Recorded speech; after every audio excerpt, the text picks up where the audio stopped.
उसी जो चंद्रयान टकराया और गिर गया। दोनों अब तक ऑर्बिट में कक्षा में चक्कर लगा रहे थे। हुआ क्या ये मैं आपको बताता हूं। रूस का स्पेसक्राफ्ट लूना 25 क्रैश हो गया, यानी रूस का मून मिशन, चांद का मिशन अब फेल हो गया है। कक्षा बदलने के दौरान तकनीकी खराबी आ गई, जिससे स्पेस एजेंसी से उसका संपर्क टूट गया। बाद में जानकारी आई कि वो चांद से टकरा गया है। हो क्या रहा था, लूना चांद की 100 किलोमीटर की कक्षा में घूम रहा था, यानी 100 किलोमीटर की कक्षा में था। दूरी कितनी थी चांद से? 100 किलोमीटर।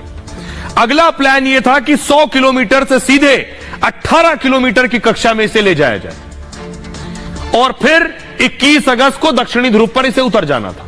देख रहे हैं, जैसे ही 18 में गया वहीं लहर गया। मतलब लूना चांद की आखिरी कक्षा में पहुंचने ही वाला था। 100 किलोमीटर दूरी से 18 पर जा ही रहा था, लेकिन लूना में अचानक लगा इंजन जो लूना का था ये तय मानक पर शुरू नहीं हुआ। इंजन यानी थ्रस्टर लगे होते हैं, वो थ्रस्टर तय पैरामीटर पर शुरू नहीं हुए। इससे लूना 25 किसी और कक्षा में पहुंच गया और चांद के चक्कर लगाने के बजाय उससे टकरा गया और टकराने के बाद वहीं गिर गया और नष्ट हो गया।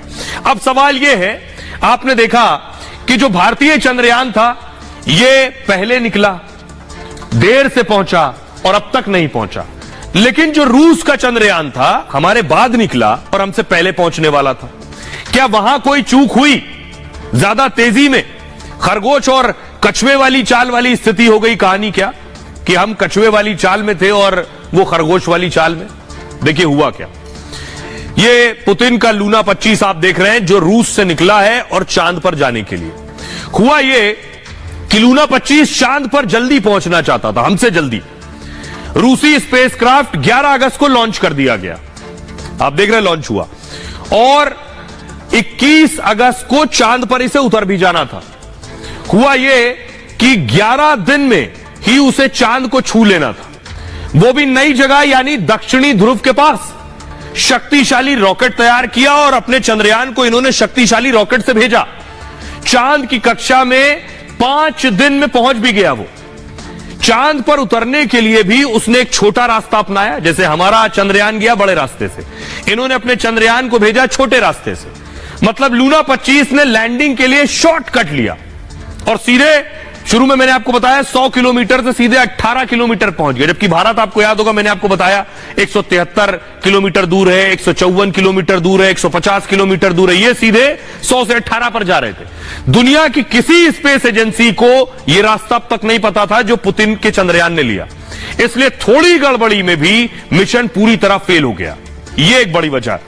हमारे साथ मनीष पुरोहित जुड़ रहे हैं जो कि साइंटिस्ट हैं, सीनियर साइंटिस्ट हैं, वो बेहतर बताएंगे डिटेल में आपको। हाय मनीष, मेरा सवाल आपसे ये है कि दर्शकों को बताइए कि आखिर कैसे लूना 25 फ्लॉप हो गया, और ऐसा था कि लग रहा था कि हमसे पहले ये पहुंच जाएगा, लेकिन क्यों फेल हो गया, कैसे क्रैश हुआ? देखिए, जो हमने 18 को किया था वो ये कल कर रहे थे, आप ये मान लीजिए। जो हमने 18 को किया था वो ये कल करना चाह रहे थे, और जो हमने 20 को किया ये उस ऑर्बिट के अंदर आना चाहते थे। मतलब जो अपन ने 2 स्टेप में किया, ये 1 स्टेप में करके उस ऑर्बिट में आना चाहते थे जो 18/100 की ऑर्बिट थी।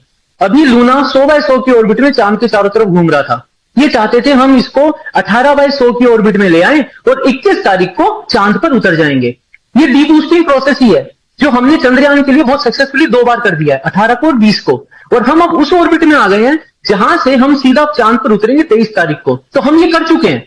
जो लूना जिस चीज को करने में विफल रहा, सक्सेसफुल नहीं हो पाया, इसरो वो ऑलरेडी 2 बार कर चुका है। हमें तो बस अब लैंड करना है। लूना को तो अभी उस ऑर्बिट में आना था 18/100 की ऑर्बिट में, वो उस ऑर्बिट में नहीं आ पाए। रैदर वो ऑर्बिट इतनी छोटी हो गई कि चांद उस ऑर्बिट के बीच में आ गया। आप इसको ऐसे समझ सकते हैं, एक बड़ी ऑर्बिट थी जो चांद के चारों तरफ घूम रही थी, उन्होंने इतने तेज इंजन को फायर करवा दिया कि चांद उस ऑर्बिट के बीच में आ गया। तो जब वो स्पेसक्राफ्ट घूमने की कोशिश कर रहा था चांद के चारों तरफ, रैदर वो चांद के ऊपर जाकर टकरा गया।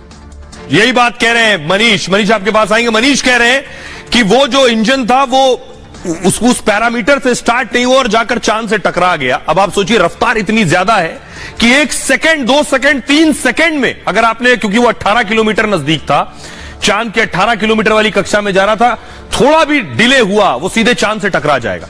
भारत के लिए लेकिन खुशखबरी है, वो अपने दर्शकों को बताने जा रहा हूं। ये आप देख रहे हैं, आज एक और कामयाबी हाथ लगी है। फुल स्क्रीन लीजिए जरा, बड़ी खबर ये है, 1:50 पर 20 अगस्त को ये आप देख रहे हैं, ये भारतीय चंद्रयान आपको नजर आ रहा है, जरा देखिए 25/134 यानी चांद की सबसे नजदीक कक्षा का क्या है 25